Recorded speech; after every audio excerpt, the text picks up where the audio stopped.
देखिए दोस्तों, समझिएगा एंटोनिम्स के बारे में। एंटोनिम्स क्या होते हैं दोस्तों? आप किसी भी कंपटीशन एग्जाम की तैयारी करते हो ना, तो एंटोनिम्स क्या होता है उसके लिए बहुत इंपॉर्टेंट होता है ना। जैसे एंटोनिम्स, एंटोनिम्स दोस्तों क्या होता है, इसका अर्थ होता है जो अपोजिट वर्ड होते हैं, है ना। अपोजिट वर्ड मतलब जो विपरीत शब्द होते हैं ना, विलोम। देखिए इसमें लिखा है एंटोनिम्स का अर्थ होता है अपोजिट वर्ड, मतलब विलोम शब्द। इनको क्या कहा जाता है? विलोम शब्द कहा जाता है, और इनको विपरीत भी शब्द भी कहा जाता है ना। तो अपोजिट वर्ड, है ना, क्या होता है, जो विलोम शब्द होते हैं, जो अपोजिट वर्ड होते हैं, जो उल्टे शब्द होते हैं यार, है ना, उन्हीं को क्या कहा जाता है? एंटोनिम्स कहा जाता है ना। तो याद रखना, अगर आपसे कोई पूछता है कि एंटोनिम्स क्या होता है, तो जो अपोजिट वर्ड होते हैं, है ना, हिंदी में बोले तो विपरीतनार्थक शब्द होते हैं, उन्हीं को क्या कहा जाता है? एंटोनिम्स कहा जाता है ना। अब देखिए शुरू करते हैं दोस्तों। आपसे पूछता है अभोर। अभोर माने होता है घृणा करना, है ना। तो आप इसका उल्टा कर देंगे तो क्या हो जाएगा? लाइक। इसका अपोजिट वर्ड क्या हो जाएगा? लाइक। लाइक माने होता है पसंद करना, है ना। और लव, लव माने भी प्यार करना या पसंद करना, है ना। तो अवर मानी होता है घृणा करना, हेट मानी भी घृणा करना होता है। कहते ना, ये लोग अक्सर कहते हैं आई हेट यू, मैं आपसे घृणा करता हूँ या नफरत करता हूँ, तो ये भी याद रखिएगा। अबिलिटी मानी योग्यता, योग्यता, है ना। अब एनुअलिटी, तो इसका क्या हो जाएगा? एनुअलिटी हो जाएगा, है ना। अबोर मानी क्या होता है? एबोव।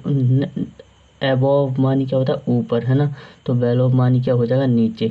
एबोव का क्या हो जाएगा? बेलोव। बेलोव मानी होता है नीचे। अब्सेंस मानी होता है, अब्सेंस मानी होता है अनुपस्थित, है ना। जैसे कहते हैं ना, आई एम अब्सेंस, मैं अनुपस्थित हूँ, है ना।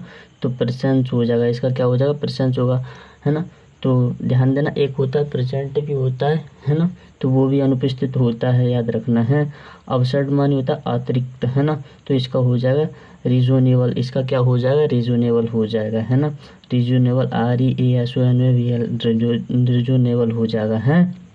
एस्पेक्ट मानी होता है स्वीकार करना, तो रिफ्यूजी मानी स्वीकार करना होता है, एस्पेक्ट मानी होता है स्वीकार करना, है ना।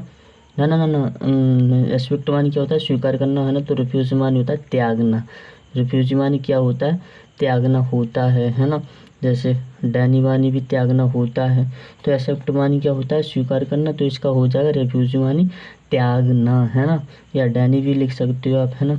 तो एग्री को और इसके इसने नाम से बताऊँ मैं, तो एग्री मानी भी होता है, एडवेर मानी होता है स्वीकार करना, है ना।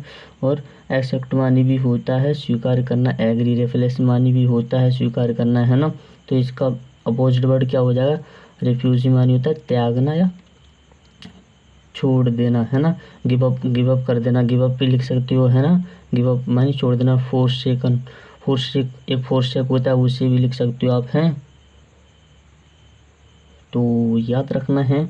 अब एक्सपेक्टेंशन मानी होता है स्वीकृति, है ना। तो इसका क्या हो जाएगा? रिजेक्शन। इसका क्या हो जाएगा? रिजेक्शन। याद रखना क्या हो जाएगा? रिजेक्शन हो जाएगा। एक्यूरेट मानी होता है शुद्ध, है ना। तो इसका क्या हो जाएगा? इनएक्यूरेट मानी होगा अशुद्ध, है ना। एक फॉल्स मानी होता है शुद्ध होता है, एक ट्रू मानी होता है अशुद्ध, उनको भी याद रखना। फॉल्स जो ट्रू होता है वो क्या होता है? सत्य है। और ये फॉल्स क्या होता है? असत्य है, तो याद रखना। जैसे एक्यूरेट मानी होता है शुद्ध, है ना। और इनएक्यूरेट मानी होता है अशुद्ध, याद रखना है। जैसे अनक्लोज मानी होता है, अनक्लोज मानी होता है स्वीकार करना, है ना।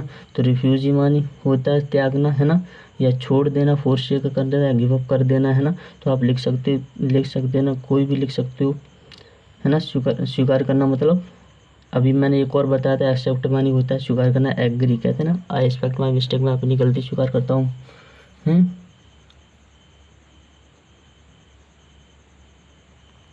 तो बहुत मोस्ट इम्पोर्टेंट है ना, याद रखना। एक्यूट मानी होता है छोड़ देना, है ना।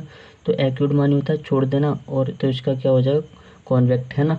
कॉन्वेक्ट हो जाएगा, याद रखना क्या हो जाएगा? कॉन्वेक्ट हो जाएगा। एक्टिव मानी होता है सक्रिय, और इनएक्टिव मानी होता है जो सक्रिय ना हो, है ना। सक्रिय मतलब एक्टिव मानी करता, और एक्टिव मानी होता है मतलब करता भी होता है और सक्रिय भी होता है, तो इसका क्या हो जाएगा? इनएक्टिव, है ना।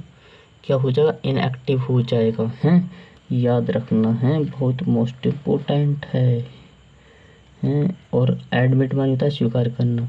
तो देखिए स्वीकार करने के जो मीनिंग होते हैं वो बहुत होते हैं। जैसे मैं बताऊँ, एग्री मानी स्वीकार करना होता है, एस्पेक्ट मानी स्वीकार करना होता है, एडमिट मानी स्वीकार करना होता है। तो बहुत सारी मीनिंग होती हैं, है ना। साथ ही साथ आप तो इसका अपोजिट क्या लिखोगे, डैनी, है ना। डैनी मानी होता है त्याग देना या छोड़ देना, तो डैनी की जगह आप रिफ्यूजी भी लिख सकते हो। रिफ्यूजी मानी होता है छोड़ देना या त्याग देना, है ना। शरणार्थी भी होता है रिफ्यूजी। एक फिल्म देखिए रिफ्यूजी, एक फिल्म भी आई है ना, उसमें भी बहुत सही है वो फिल्म भी, उसी के बारे में, त्यागने के बारे में बताया गया है ना। तो याद रखना। एडवांस, एडवांस मानी होता है आगे बढ़ना, है ना। एडवांस मानी होता है आगे बढ़ना, तो रिटेड मानी होता है पीछे हटना, है ना। एडवांस मानी होता है आगे बढ़ना, है ना। और रिटर्न, रिटरेट मानी क्या होता है, पीछे हटना, है ना। अब एडवर्सिटी मानी होता है निर्धनता। निर्धनता जानते हो क्या होती है निर्धनता, जो गरीबी होता है उसे निर्धन कहा जाता है। और निर्धनता क्या होता है, एडवर्सिटी मानी होता है निर्धनता है। और तो इसका क्या हो जाएगा, प्रोस्पेरिटी, है ना, प्रोस्पेरिटी हो जाएगा। एग्री मानी सहमत होना, हाँ एग्री मानी सहमत होना, तो डिसएग्री हो जाएगा, इसका क्या हो जाएगा, डिसएग्री हो जाएगा। याद रखना क्या हो जाएगा, डिसएग्री हो जाएगा। अल्ट मानी होता है सतर्क, तो अनवर मानी हो जाएगा, अनवर मानी होता है सतर्क। तो देखिए इतने मैंने बता दिए हैं, तो इतने याद करना। अगली वीडियो में बनाऊंगा मैं इस वाली लाइन के हैं, ये वाली लाइन के बनाऊंगा, तो याद कर लेना दोस्तों, बहुत इम्पोर्टेंट है ये, है ना, आपके लिए। तो वीडियो अच्छा लगा हो दोस्तों, लाइक करना, शेयर करना है।